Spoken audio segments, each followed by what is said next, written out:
You are listening to How to Get Over Your Ex, episode number 349, How to Stop Romanticizing Your Ex.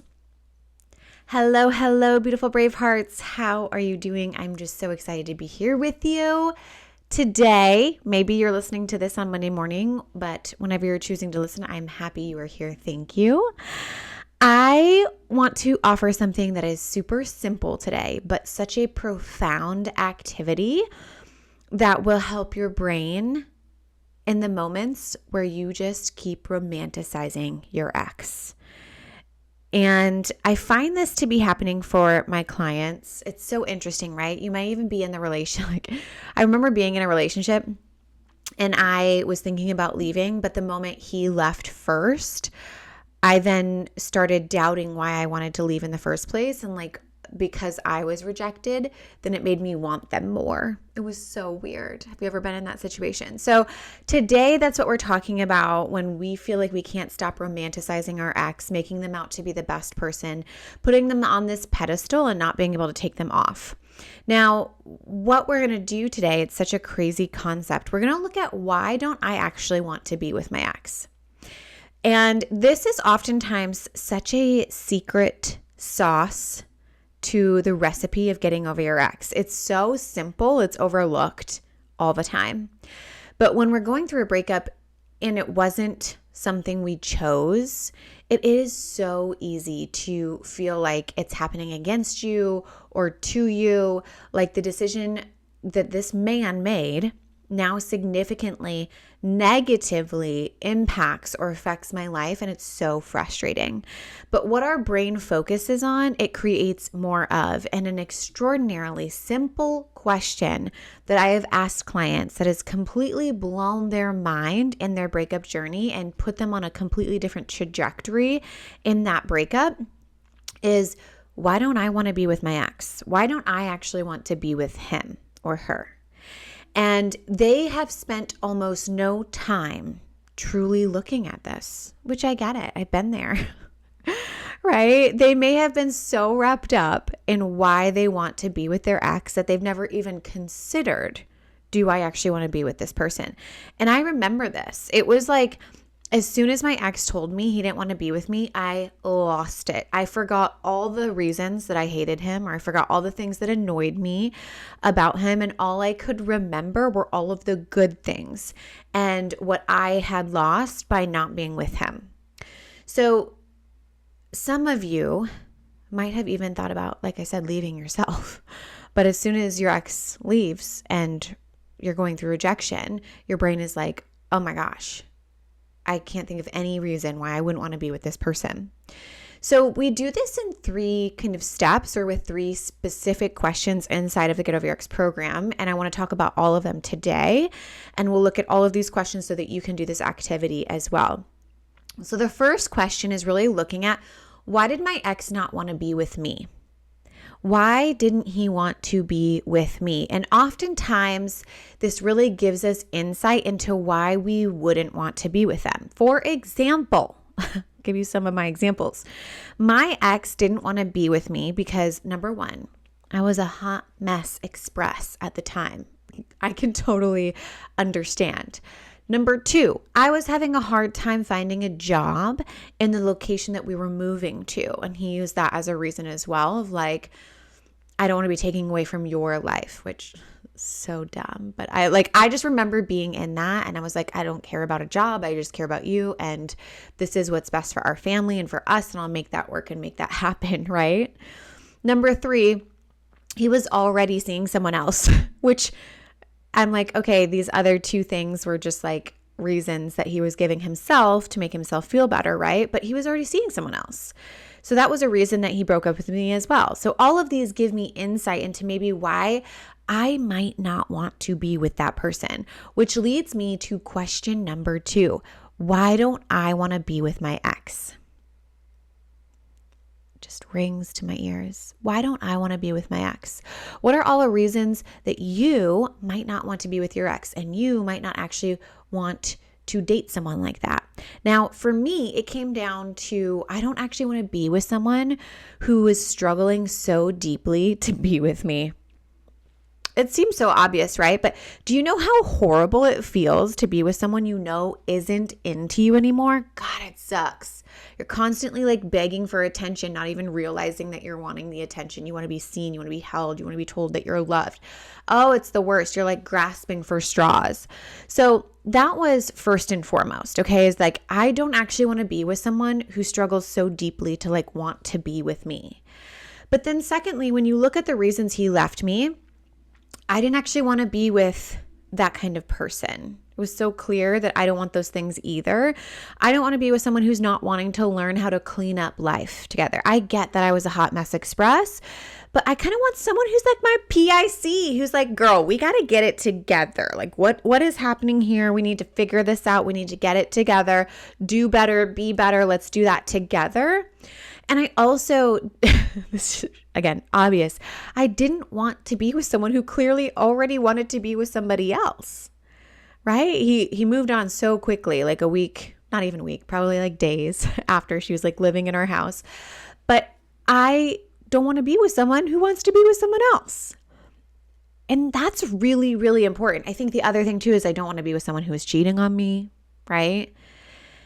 I don't want to be with someone who leaves when times get hard. Like when I was like looking for my job, like I would want that person cheering me on, being like, we're going to figure this out. This is going to be great. This is going to be good for both of us. We're going to figure this out and I'm here for you. And like, we're in it together. Right. So when we begin to look at question number 1 and 2, it is so helpful to reframe the mind and point us in the direction of like, wow, I've never taken a step back and actually looked at like, why wouldn't I want to be with this person in the first place? So let's talk through a couple more examples with questions 1 and 2. I think is super helpful before we go into question number 3. Now, I had a client, Lauren. You might have actually heard her story in the podcast. She's a couple podcasts ago. She came from a 22-year-long marriage where she had started to explore these questions. It was like mind-blowing as soon as she did. She used to really struggle with having to spend time with her ex because they have like a child together. Their divorce wasn't finalized, so they'd have to spend time and like talk things out. And she would like beg him to change his mind. Oh, I've been there. It's the worst, right? Beg him to change his mind. And she would be so upset. But she's gone from that all the way to this place of like, she can so be in the same room as him. She has the upper hand in the conversation. She's not the one freaking out. He has started to like have feelings and, be upset in those situations. And she's actually in a place where she's like, I'm just genuinely grateful that you are not my husband anymore. That's amazing. And it stems from this exercise of why didn't he want to be with me and realizing she didn't actually want to be with him. There was infidelity. She was unseen. It felt like he was so ungrateful, all kinds of things that made for like an unattractive partner and actually made her life way more difficult. We started to look at, without him in her life instantly got a lot easier and a whole lot more alive and fun and playful and like life-giving instead of life-draining. It was mind-blowing. Now, another example of one of my clients who did this exercise actually this week was there were a lot of small things that added up to those big things. You know how it's like one thing adds up to another thing, and then all of a sudden things that were so small are now so big. This guy that she was dating was technically like a good guy, wasn't lying, wasn't cheating, nothing like that. They had dated for years and she could see like the potential for their relationship, but they kept bumping up to these like really current situations that weren't working out. And when she really looked at why he had left, it really helped her realize that she needed and wants and desires a partner who isn't afraid of her emotions. This is what it really came down to. Someone who can hold space for her to feel and still be there. I think it's so interesting. I've run into situations where there are men who are afraid. It's probably just not men. There's probably men and women, but men who are afraid of your emotions. And you discuss with them, I'm feeling a certain kind of way, and then they lash out or they get defensive or then they blame you for how you were feeling when you were trying to bring to the table to them something that they did that was making you feel a certain way. And not saying that that's what this exact person was doing, but I've been in relationships like that and they're so exhausting. I cannot. It takes so much work. So for this client, it became very obvious that there are reasons she is actually choosing to not be with him. Even if he wanted to be with her, even if he called up tomorrow and was like, I want to be with you, there are reasons that she is actively choosing not to pursue this partner. And that's so important to see. Now, this brings me to question number 3. This is important for my brilliant, amazing, beautiful girlies who have the idea, the potential that maybe their ex comes back and they get back together with their ex. They might reconcile. Now, this is a concept that I've had for a very long time, but one of my coach friends, Tora, actually named it, and it was super helpful. So my friend Tora should be on the podcast later on. She helps people with dating, helps them create rosters of men that they're dating. And when a man leaves your roster and they come back and want access, she has them create something called a repair plan. Well, we've done this with exes, right? I've talked about this on the podcast of like when an ex is coming back, we do have to get clear on like what are we reconciling? What is the reconciliation repair plan, right? If we're going to get back together with our ex, we can't just like get back together as if nothing had happened, right? We have to look at what is the actual repair plan in place. So you need to be specific about this. And when I think about when my ex-fiance and we decided that we were going to work on things together, but it was very important to me that I was like, what does working on things mean? And we had a very specific repair plan. I gave him 3 options. Option number 1 is we go to therapy together and individualized therapy. Number 2 is we do a book club where he and I read Us by Terrence Real. We meet weekly, we do that work, and we discuss how it applies to our past, present, and future relationship. Or number 3, we do some form of coaching and mentorship by these couples that have 30+ year-long marriages. He opted for number 2, which I was not surprised by, but I was not getting back together with him if none of those could be met. So I think it's really important for you. What would your repair plan be? Write it down and commit to it. Get specific, not if he has changed, then we can be together. If he has worked on himself, what do those conversations look like and feel like? What actions has he already taken? It's not one of those situations where he's saying, oh, I'm going to attend therapy. I haven't, but I will. Like, what has he actually already done? What are the things that have already happened versus the things that are about to happen or going to happen in the very near future? And one of my clients was actually super clear about her ex and her repair plan was that her ex really needed to reach out to her to even consider repairing or reconciling. And I kind of love that because she was looking for a man with initiative. And what is more initiative than that of like the ex reaching out, being like, I've done this work. Here are the steps that I've taken, and here's what I would like to reflect on with you. So be really clear about what that looks like for you.